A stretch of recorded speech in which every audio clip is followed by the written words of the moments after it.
قربانی ہماری ایک پرانی ملازمہ جس کا نام بانو تھا اس وقت سے ہمارے یہاں کام کرتی تھی جب میں ابھی پیدا بھی نہیں ہوئی تھی اور بھائی زوہیب اس وقت 5 برس کے تھے۔ بانو ہماری خاندانی ملازمہ تھی، ہمارے دادا جان کے زمانے سے تھی اور ہماری آیا بھی تھی، لیکن ہمارے گھر کے کام کر دیا کرتی تھی۔ یہ اس کا معمول تھا کہ صبح سویرے ہی آ جاتی اور رات تک رہتی۔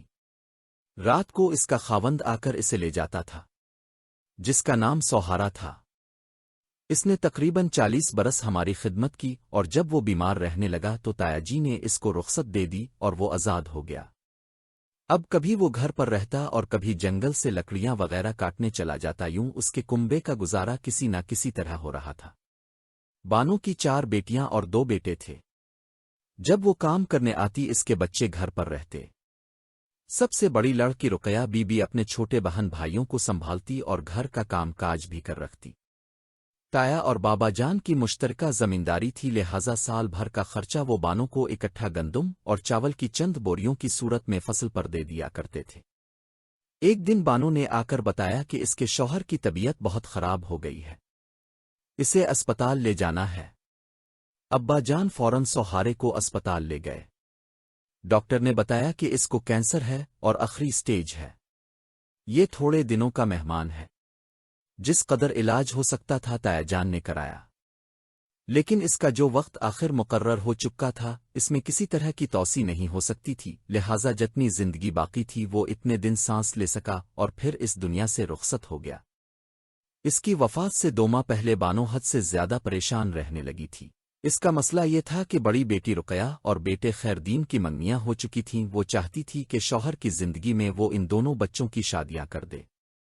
اس نے تایا جی سے تذکرہ کیا، وہ بولے ٹھیک ہے، تم بچوں کی شادی کی تیاری کرو اور شادی کے خرچے کی فکر مت کرو، وہ ہم کریں گے۔ اس طرح سوہارے کی وفات سے پہلے اس نے اپنی بیٹی اور بیٹے کی شادی کرا دی اور ایک بڑے فرض سے سپرد دوش ہو گئی۔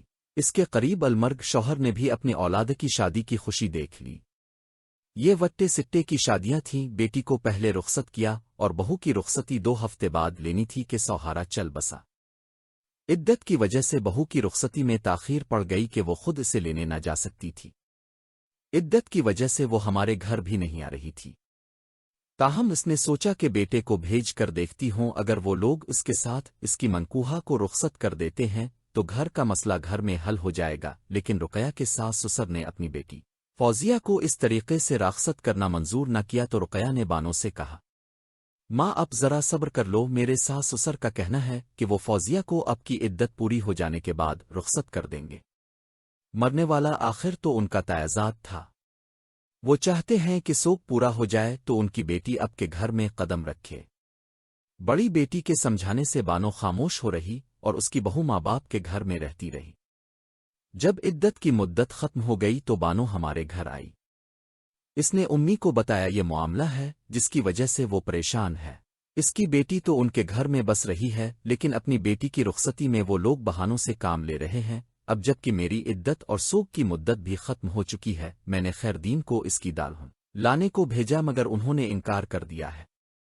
والد صاحب بولے، بانو بی بی پہلے تو تم خود بہو کو لینے جاؤ، اگر وہ لوگ تمہارے جانے سے بھی اسے نہ بھیجیں تو پھر ہم مداخلت کریں گے۔ اپنے ساتھ ایک دور شتہ دار بھی لے جانا، فی الحال ہمار امداخلت کرنا درست نہیں، اس طرح ہو سکتا ہے وہ چڑھ جائیں اور تمہاری بیٹی کا گھر اجڑ جائے جو کہ ابھی اپنے گھر میں خوش ہے۔ رقیہ کو ماں کی پریشانی کا اندازہ تھا، لہٰذا وہ بھی اپنے گھر میں پریشان رہتی تھی۔ جب بھی میں کہ آتی ماں سے کہتی کہ میں اب واپس سسرال نہیں جاؤں گی، اب یہ شرط میرے ساس سسر پر رکھ دیں کہ جب تک وہ فوزیہ کو رخصت کر کے اب کے گھر نہیں بھیجیں گے، اب ان کی بہو یعنی کہ مجھے ان کے گھر نہ بھیجیں گی۔ بانو نے ایسا ہی کیا، رقیہ کو گھر بٹھا لیا۔ خیردین نے دیکھا کہ رقیہ کے میں کے بیٹھ جانے سے معاملہ خراب ہوتا ہے تو وہ از خود گھر داماد کی شرط کو پورا کرنے کے لیے سسرال چلا گیا اور وہاں رہنے لگا۔ اب بیٹا تو گیا ہی مگر شادی شدہ بیٹی جو ایک بچی کی ماں بن گئی تھی ماں کے در پر آ گئی تھی اور یہ پریشانی کی بات تھی۔ ماں نے رقیہ کو سمجھایا، بیٹی اگر ان لوگوں نے ضد پکڑ لی اور تم کو لینے کوئی نہ آیا تو عمر بھر میں کے بیٹھی رہ جاؤ گی، تب تیری بچی کا کیا بنے گا؟ یقینوں کسی دن آ کر اس کو تمہاری گود سے چھین کر لے جائیں گے۔ خیردین سیانہ لڑکا ہے، آج نہ کل وہ واپس آ ہی جائے گا اور ہم کو اکیلا نہیں چھوڑے گا مگر تیرا اس ضد میں گھر نہ اجڑ جائے، لہذا تو اپنے گھر چلی جا۔ ماں کے سمجھانے سے رقیہ اپنے گھر چلی گئی۔ اب نہ تو رقیہ ماں سے ملنے آتی اور نہ خیر دین آتا، وہ سسرال میں بیوی کے ساتھ رہنے لگا۔ اب بانو کو بیٹے کی جدائی بے حد شاک گزرتی تھی۔ وہ اکثر بیٹے کا ذکر کرتے رو پڑتی تھی۔ امی اور چاچی نے سمجھایا، جب تیری بیٹی اور بیٹا وہاں خوش و خرم ہیں تو کیوں روتی ہے؟ رقیہ نے تو سسرال میں رہنا ہی ہے، بہو اور بیٹا آ جائیں گے تو تیر الف خرچہ ہی بڑھائیں گے۔ جب سب نے ایسا ہی کہا تو بیچاری بانو نے صبر کر لیا۔ اسی دوران اس کی دونوں چھوٹی لڑکیاں شادی کے لائق ہو گئیں تو اس نے ان کو بھی اپنے رشتہ داروں میں بیع دیا۔ وہ اپنے گھروں کی ہو گئیں۔ بانو کو ان کی طرف سے سکون مل گیا کیونکہ وہ اپنے گھروں میں خوش و خرم تھیں۔ ان لڑکیوں کا جہیز اور خرچہ بھی بابا جان اور تایا جی نے مل کر دیا تھا کہ ان دنوں زمینداروں کی یہی روایت تھی۔ چند دن بانو سکون میں رہی، وہ اب باقاعدگی سے ہمارے گھر آنے لگی تھی۔ اچانک اس کو پھر سے ان دیکھی مصیبتوں نے گھیر لیا۔ بانو کا اپنا مکان تھا، ایک کنال کا رقبہ رہائش کے لیے بڑا ہوتا ہے۔ دراصل ستے وقتوں یہ جگہ بانو کے ساسر نے خریدی اور گھر بھی اسی نے بنوایا تھا۔ آدھے رقبے پر رہائش تعمیر تھی اور آدھے رقبے کا صحن تھا۔ سسر کے مرنے کے بعد سوہارے کے چھوٹے بھائی نے اپنا آدھا حصہ بھی سوہارے کو بیچ دیا، یوں تمام مکان بڑے بھائی کا ہو گیا۔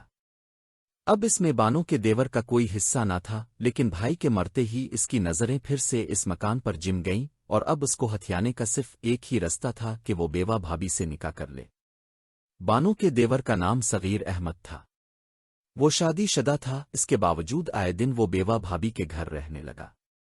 وہ اسے شادی کے لیے کہتا تھا کہ کسی طرح مکان اپنے قبضے میں کر لے۔ ایک دن وہ روتی پیٹتی آئی اور بابا سے بولی، صاحب دیور مجھے کو نکاح کے لیے کہتا ہے، میں انکار کرتی ہوں تو مارتا پیٹتا ہے۔ آپ اس کو رکیے اور خدا کے لیے میری اس سے جان چڑھوائی۔ بابا جان نے صغیر احمد کو جیل بھجوا دیا۔ بانو سکون سے ہو گئی۔ کچھ ہی دن گزرے تھے کہ کسی نے اطلاع دی بانو کی دوسرے نمبر والی بیٹی رفیقہ کو اس کے شوہر نے قتل کر کے نہر میں ڈال دیا ہے اور خود فرار ہو گیا ہے۔ اسے تو بالکل یقین نہیں آیا کیونکہ اس کی یہ لڑکی تو اپنے گھر میں بہت خوش تھی۔ تایا حالات کا پتہ کرنے گئے تو پتہ چلا کہ رفیقہ کے شوہر نے ایک عورت ہو بگے تھی، جس کے وارثوں نے دھمکی دی تھی کہ ہم تیری بیوی کو ایک دن اسی طرح اٹھا لیں گے جیسے تو نے ہماری عورت اٹھائی ہے۔ اس دباؤ میں رفیقہ کے شوہر نے پہلے اپنی بیوی کو قتل کیا، پھر اس عورت کو بھی قتل کر دیا جس کو بھگا کر لایا تھا۔ اس کے بعد وہ خود فرار ہو گیا۔ البتہ تایا جی نے اس کی طرف سے اس کے مفرور داماد پر پرچہ کٹوا دیا۔ انہی دنوں بانو کا دیور صغیر احمد بھی جیل سے باہر آ گیا۔ جب اس کو پتہ چلا کہ اس کی بھتیجی قتل ہو گئی ہے، وہ بانو کے پاس افسوس کرنے آیا اور اپنے سابقہ رویے کی معافی بھی طلب کی۔ اس نے دیور کو معاف کر دیا، یہ سوچ کر کہ شاید وہ اب راست پر آ گیا ہے۔ دیورانی بھی ڈاکے بانٹنے کو آئی تو اس نے ان پر اعتبار کر لیا۔ ایک دن صغیر احمد دوبارہ آیا اور کہا کہ میری بیوی بیمار ہے اور تم کو یاد کر رہی ہے۔ سادہ دل بانو نے یقین کر لیا اور میرے بابا جان سے دیور کے ساتھ اس کے گھر جانے کی اجازت مانگی۔ تایا جان نے میرے والد کو منع کیا کہ تم بانو کو چھٹی مت دینا، یہ کہیں دیور کے ساتھ چلی نہ جائے، مجھے صغیر کی نیت میں فطور معلوم ہوتا ہے۔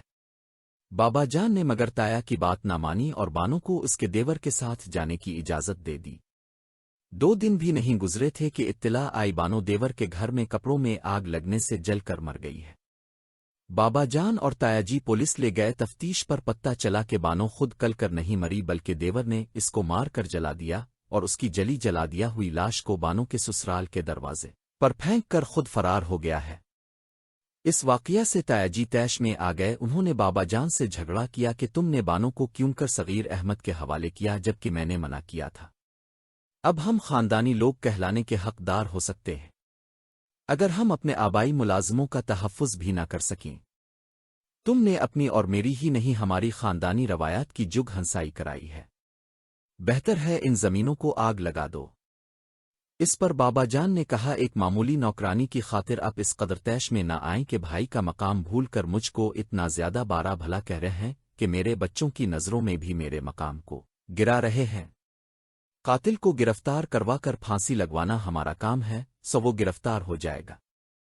اس بات پر تایا جی اور بھی مشتعل ہو گئے، کہنے لگے